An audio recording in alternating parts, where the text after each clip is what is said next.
cordial saludo. Una vez más nos volvemos a encontrar y les agradezco que me acompañen y juntos estudiar el mensaje de la palabra de Dios. Así es que si tienen sus Biblias cerca de ustedes, les pido por favor que vayamos al libro de Segunda de Timoteo, capítulo 4, versículos del 1 al 8. Leo yo este pasaje de la Reina Valera del 60. Dice: Te encarezco delante de Dios y del Señor Jesucristo, que juzgará a los muertos y a los vivos en su manifestación y en su reino, que prediques la palabra, que instes a tiempo y fuera de tiempo, redarguye, reprende, exhorta con toda paciencia y doctrina, porque vendrán tiempo cuando no sufrirán la sana doctrina, sino que teniendo comezón de oír, se amontonarán maestros conforme a sus propias concupiscencias, y apartarán de la verdad el oído y se volverán a las fábulas. Pero tú sé sobrio en todo, soporta las aflicciones, haz obra de evangelista, cumple tu ministerio,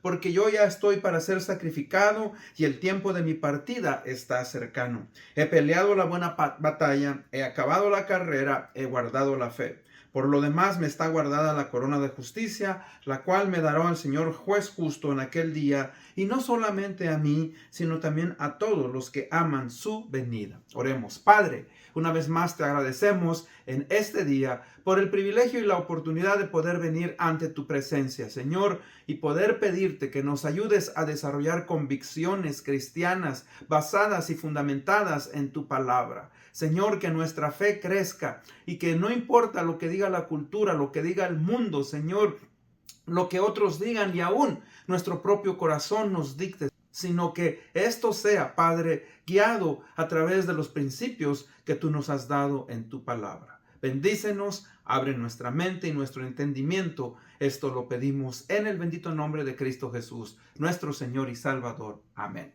Bueno, una vez más continuamos en este día. Vamos a ir con la segunda parte del tema que empecé. ¿Por qué debemos de desarrollar convicciones bíblicas? Segunda parte. Repito, ¿por qué debemos de desarrollar convicciones bíblicas? Segunda parte.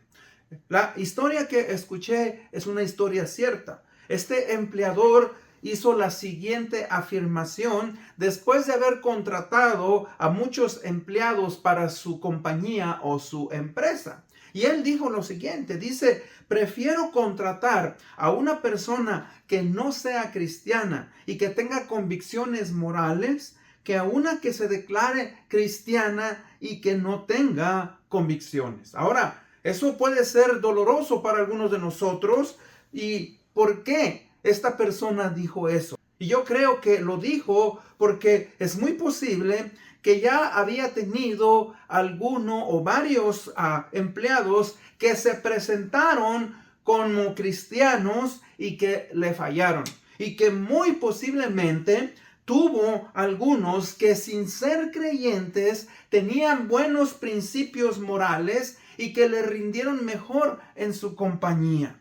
Ahora, ahí llevamos nuevamente a la pregunta. Entonces, ¿por qué debemos de desarrollar convicciones bíblicas? O sea, el creyente debe de estar firme en esas creencias bíblicas, porque es triste encontrar a muchas personas que se declaran ser cristianos, pero que no tienen convicciones bíblicas. Ahora, antes de continuar con la segunda parte de este estudio, es importante recordar algunos de los puntos fundamentales que aprendimos anteriormente. Primeramente, recuerde pues que las convicciones bíblicas no nacen de nuestras emociones, no nacen de nuestras experiencias y no nacen de nuestras propias opiniones, sino que nacen cuando usted y yo ponemos los principios de la palabra de Dios en práctica, los guardamos, los atesoramos y los ponemos en práctica en momentos de dificultad.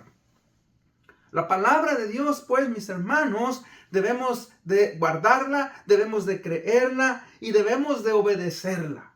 Aún, fíjese, cuando el mundo, aún cuando otras personas piensan diferente a lo que nosotros pensamos. Y en nuestro estudio anterior vimos que la Biblia debe de ser el único fundamento seguro para la vida del creyente. Si usted recuerda, vimos en 2 de Timoteo 3, 16 y 17, que nos dice que toda la escritura es inspirada por Dios y es útil o suficiente para enseñar, para redarguir, para corregir e instruir en justicia. O sea, significa que la palabra de Dios tiene la autoridad final para determinar lo que usted y yo creemos e imponerse en aquello que el mundo o la sociedad, la cultura nos quiere imponer a nosotros como creyentes. ¿Por qué? Porque cuando usted pone a la Biblia, a la palabra de Dios como su fundamento, y estoy hablando como creyente, si usted conoce al Señor Jesucristo, ¿verdad? Recordar que entonces, fíjese, no es lo que dicta la cultura, no es lo que dicta la filosofía, no es lo que nos dicta la ciencia, no es lo que nos dicta la opinión popular, o aún, como dije anteriormente, nuestros propios sentimientos, sino que debemos de basarnos y fundamentarnos, anclarnos en los principios que la palabra de Dios nos da. Entonces, vimos pues que la sociedad de hoy es dominada tristemente por el relativismo moral. Cuando hablamos de relativismo moral, ¿verdad? Queremos decir en que cada persona pretende definir su propia verdad. Nos dicen, bueno, esa es tu verdad, eso es mi verdad. Tú crees de esa manera, yo creo de esa manera. Pero la palabra nos dice que hay una verdad absoluta, que hay una verdad que es total y que de ahí nosotros debemos de guiarnos. Ahora, el creyente debe ¿de qué? De permanecer firmes a las verdades absolutas que Dios ya nos ha revelado a través de su palabra. Los principios que Dios nos ha dado no cambian, son fieles. No cambian de acuerdo al tiempo, de acuerdo a la cultura, de acuerdo a las modas, de acuerdo a las tendencias que nos da la sociedad. No, Señor, sino que son firmes. En este caso, un hombre es un varón, siempre será un varón. Una mujer siempre será una mujer. No importa lo que digan otras. Y usted ha escuchado, ¿no? Esos pensamientos de que, bueno, es que posiblemente nací en un cuerpo equivocado. Posiblemente nací de una manera en la cual, pues, alguien se equivocó. Y ¿sabe qué? No. Usted nace de la manera en que nace. Dios le hizo así y tenemos que aceptar. Ahora, tristemente, hoy en nuestros días se nos enseñan cosas, ¿verdad? En los cuales, pues, uno no está fundamentado en la palabra de Dios. Vamos a creer aquello que nos dice la ciencia, lo que nos dice la cultura. Entonces, recuerde, pues, la importancia de permanecer diariamente, constantemente en los principios de la palabra. Porque mucha gente reconoce y dice, oh sí, la Biblia es la palabra de Dios.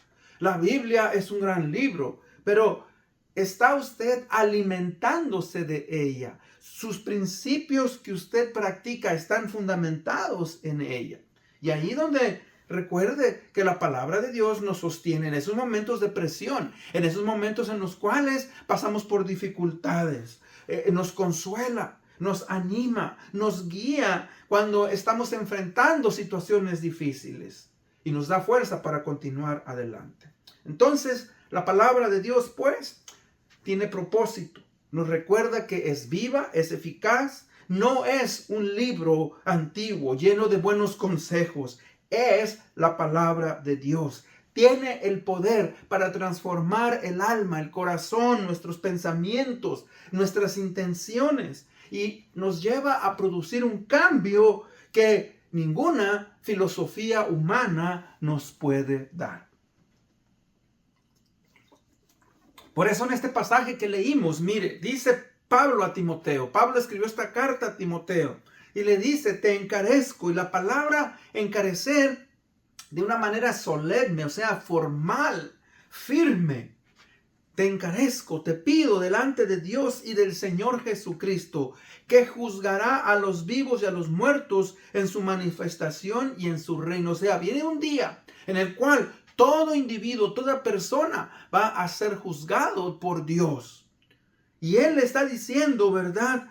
Timoteo, toma esto de una manera seria. Y no solamente Timoteo, pero usted y yo, si usted es creyente, tome las palabras que usted está escuchando de una manera seria. Y si usted aún no ha entregado su vida al Señor Jesucristo, también considere eso. Eso es algo muy serio. Porque dice que Dios va a juzgar a los vivos y a los muertos en el día en el cual se manifieste y venga con su reino. Y por eso dice, predica la palabra. O sea, habla el mensaje de la palabra. Y la palabra instar dice que instes a tiempo y fuera de tiempo. O sea, hay momentos en los cuales es apropiado hablar, pero déjeme decirle que hay momentos en los cuales uno dice, me voy a quedar callado. Pero ¿sabes qué? También es importante, si tú consideras que tienes que hablar y decir, ya sea a tu hijo, a tu hija, a tu esposo, a tu esposa, a tu amigo, a tu amiga, algo que necesita escuchar, háblaselo y díselo. Si lo amas y la amas, tienes que expresar.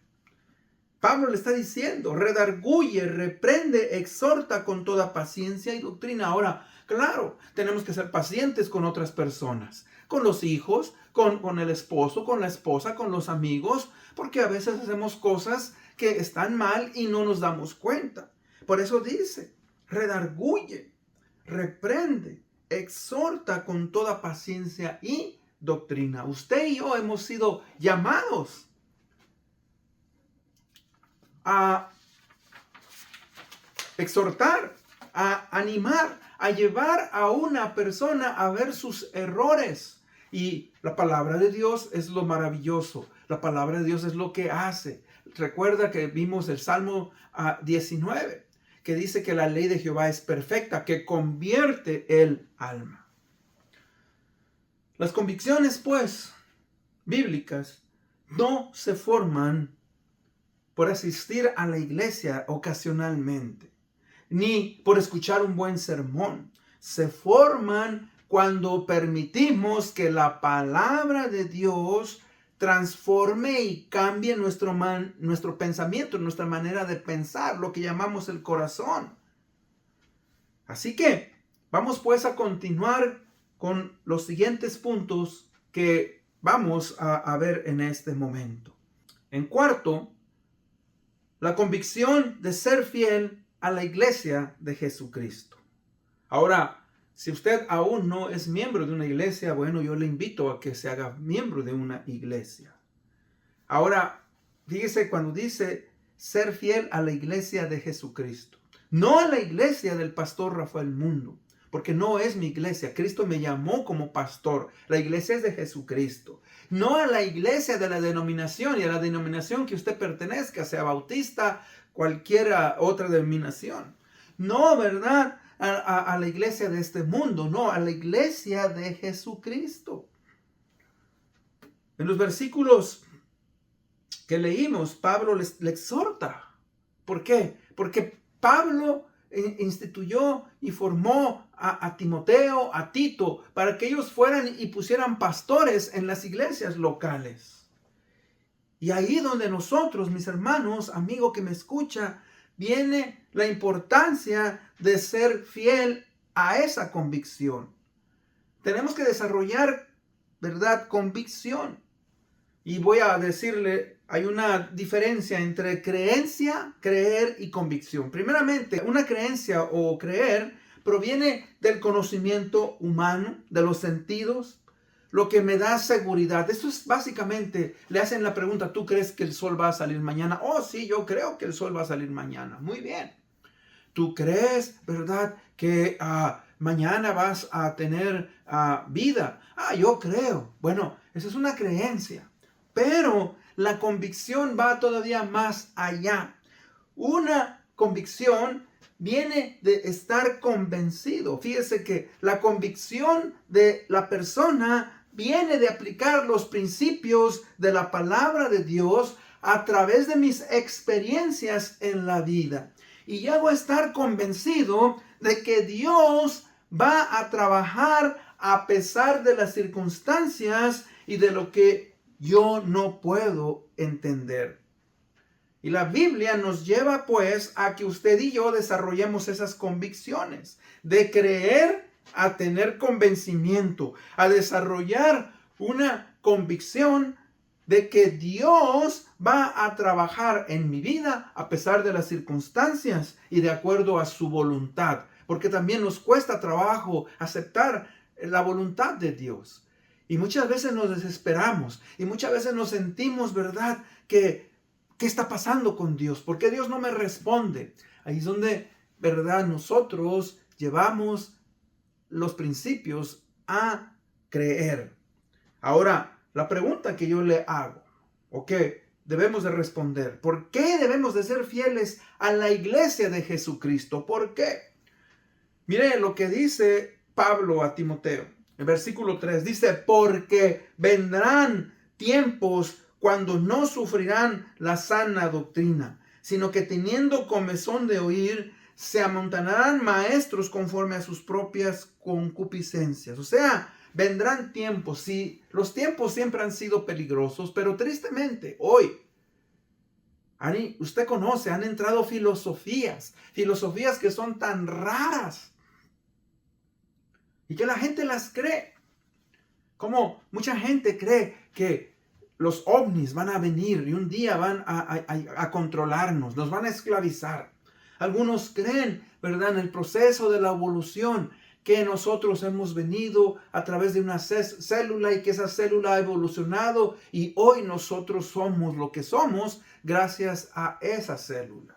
Gente, esas son cosas, ¿me entiende? Pero hay personas, le decía yo en el estudio anterior, hay personas que son llamados los Therians. Los Therians, ¿verdad?, son personas, individuos, seres humanos que se consideran que son animales. Y usted los puede ver usted en las redes sociales, ¿verdad? Como algunos de ellos andan ladrando, algunos de ellos se creen gatos, se creen animales. O sea, ¿cómo es posible que eso suceda? Bueno, aquí nos lo está diciendo. Que no, gente que no va a querer escuchar la sana doctrina, sino que teniendo comezón de oír, se amontonarán maestros conforme a sus propias concupiscencias. Y la palabra concupiscencia tiene que ver con nuestra carnalidad, con nuestra naturaleza pecadora.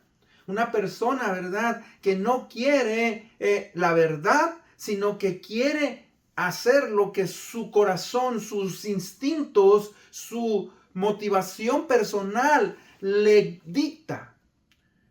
Y ese es el problema. Ese es el problema. Hay un choque, recuerden, entre buscar hacer la voluntad de Dios y hacer mi propia voluntad. Y lo más triste es que el ser humano no queremos hacer lo que Dios dice. No, queremos hacer lo que a nosotros nos apetece, lo que nos satisface, lo que se siente rico, lo que dicen muchachos, lo que se siente suave. Esa es la lucha.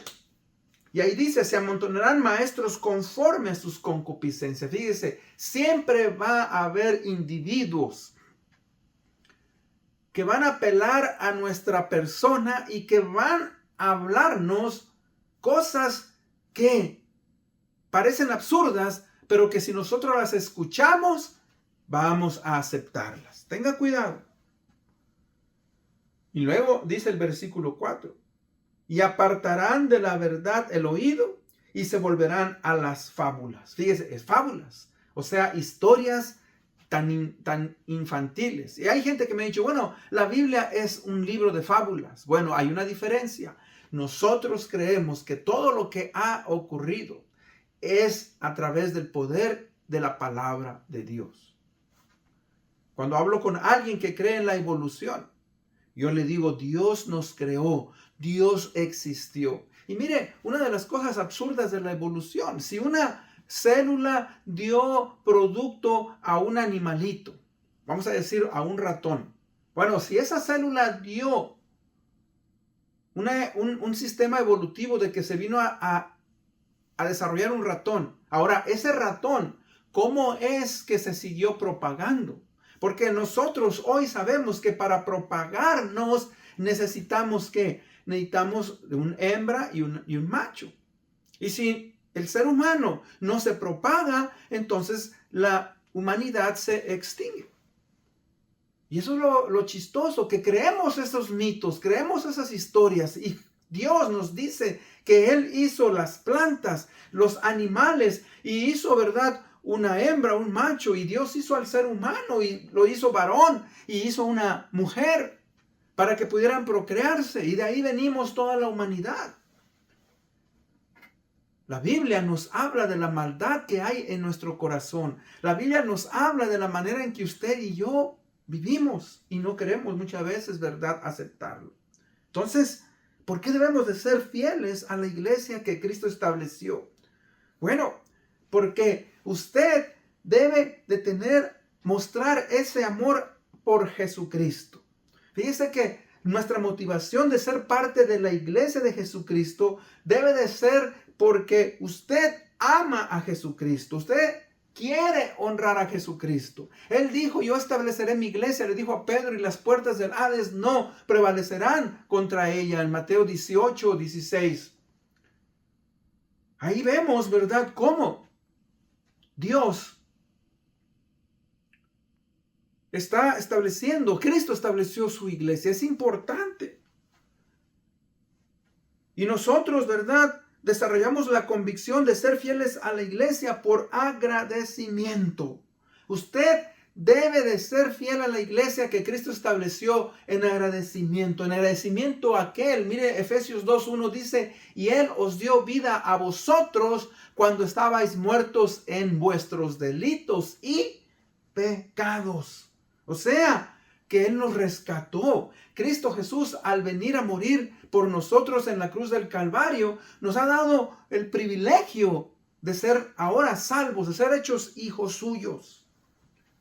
Somos parte ¿de qué? De la iglesia de Dios, porque animamos a otros a vivir la vida cristiana en comunidad. La vida cristiana, mis hermanos, se hizo para vivir en comunidad. Eso es otro, ¿verdad?, problema que existe en nuestros días. Estaba viendo en una encuesta que hizo un gran estadista cristiano, George Barna, y dice que el 29% de las personas creen que ellos pueden tener una fe por sí mismos. El 22% dicen, ¿verdad?, que son espirituales, pero que no necesitan la iglesia. O sea, si usted suma el 29 con el 22, casi estamos hablando de un 51% de personas que creen que la iglesia no es necesaria. Y si Cristo dice que murió por la iglesia y se entregó a sí mismo por ella, ¿qué pasa con nosotros? La vida cristiana se vive en comunidad. Y hoy mucha gente se conforman en asistir eventualmente a la iglesia. No quieren un compromiso. Y usted, ¿verdad?, al ser fiel, pone ese ejemplo y otros también quieren ser parte de esa vida. Somos fieles a la iglesia. ¿Por qué? Porque nosotros, ¿verdad?, queremos ser usados en la vida de otras personas. Cuando usted va a la iglesia y sirve, cuando usted va a la iglesia y se dispone a servir y ser parte de la iglesia local, usted está siendo usado en la vida de otras personas. Y todo eso, fíjese, cuando nosotros no somos fieles a la iglesia, ¿qué pasa? Mire, cuando una persona pierde el deseo de congregarse en la iglesia local, pronto viene ¿qué? El desánimo.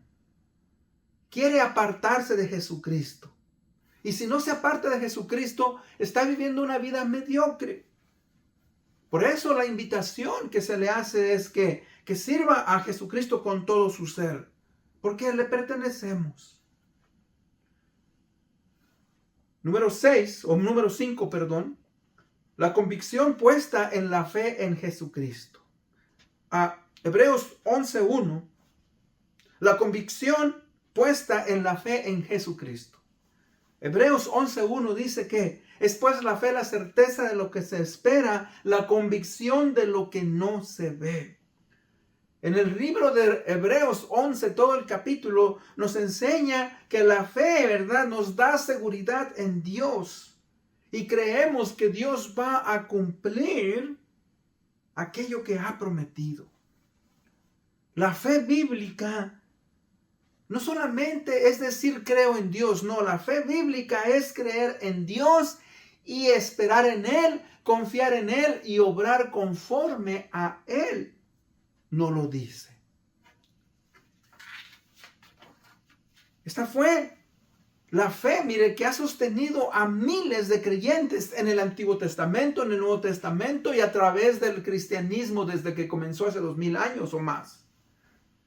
Gracias a esa fe, nosotros confiamos y tenemos que las promesas de Dios como reales. Perseveramos y continuamos adelante. Y mire lo que dice el versículo 6 en 2 de Timoteo 4. Porque yo ya estoy para ser sacrificado y el tiempo de mi partida está cercano. He peleado la buena batalla, he acabado la carrera, he guardado la fe. Por lo demás, me está guardada la corona de justicia, la cual me dará el Señor, juez justo, en aquel día. Y no solamente a mí, sino también a todos los que aman su venida. Pablo estaba preso. Pablo sabía que iba a ser ejecutado. Según la tradición, Pablo fue muerto por Nerón, fue decapitado. Pero mire, Pablo sabe que va a morir. Dice, yo ya estoy para ser sacrificado. El tiempo de mi partida está cercano. Pero mire lo que él dice, he peleado la buena batalla, he acabado la carrera, he guardado la fe. Pablo tiene esa seguridad. En otro pasaje ahí mismo en el libro de Timoteo dice, mas yo sé bien en quien he creído y sé bien que Él es poderoso para guardar mi depósito en aquel día. Oh, qué bendición. En conclusión, si alguien observara nuestras decisiones durante esta semana, podría concluir que nuestras convicciones están gobernadas por la palabra de Dios o por la manera en que piensa el mundo. Nuestras convicciones van a permanecer firmes si estamos firmes en la palabra de Dios. Recuerde, no en lo que dice la mayoría. No en aquello, ¿verdad?, que nosotros mismos llegamos a creer. No, ¿por qué? Porque los grandes hombres de la palabra de Dios, como Pablo, lo que él escribió aquí, él llegó a desarrollar esa convicción porque él decidió obedecer a Dios antes, fíjese, que a los hombres. Por eso es importante, ¿me entiende?, que usted y yo confiemos en lo que la palabra de Dios nos dice.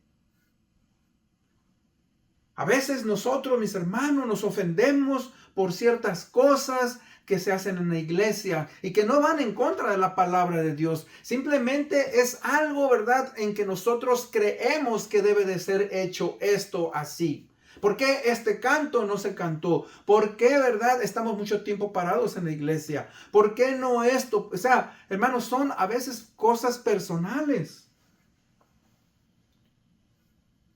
Y esa es la pregunta que yo le hago, que debemos de hacernos todos. ¿Qué vas a hacer tú para mejorar la situación en la iglesia en vez de huir de ella? ¿Cómo vas a ser un mejor miembro para contribuir a la salud de la familia de Dios en el lugar donde tú estás congregándote? Dice que es importante, mis hermanos, la salud de la iglesia local depende de que sus miembros estén dispuestos, que cada uno de nosotros estemos dispuestos a examinar nuestro corazón y a corregir nuestra manera de pensar y ponernos, ¿verdad?, a obrar en la iglesia. Como siempre, si usted aún no ha puesto su fe en el Señor Jesucristo, le hago esa invitación, que medite, que llegue a esa convicción de que Cristo Jesús murió en la cruz del Calvario para darle salvación y vida eterna. Y si usted ya conoce al Señor Jesucristo como su Señor y Salvador, que usted le entregue su vida.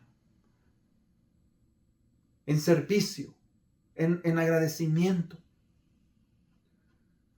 Dios nos ama y Él quiere que usted y yo desarrollemos convicciones para que cuando venga la prueba permanezcamos fieles y firmes. Con eso en mente, pues vamos a orar. Padre, gracias, Señor, te damos en este día. Gracias, Padre, porque tú nos amas, nos bendices. Señor, ayúdanos a desarrollar convicciones para poder honrarte y glorificarte. No que vayan, Señor, conforme a nuestros sentimientos, a lo que dice la cultura, a lo que dice el mundo. No, Señor, conforme a lo que tú nos has dado en tu palabra. Señor, te amamos, te honramos, te glorificamos. Esto lo pedimos en el bendito nombre de Cristo Jesús, nuestro Señor y Salvador. Amén. Una vez más les agradezco por haberme acompañado. Hasta la próxima.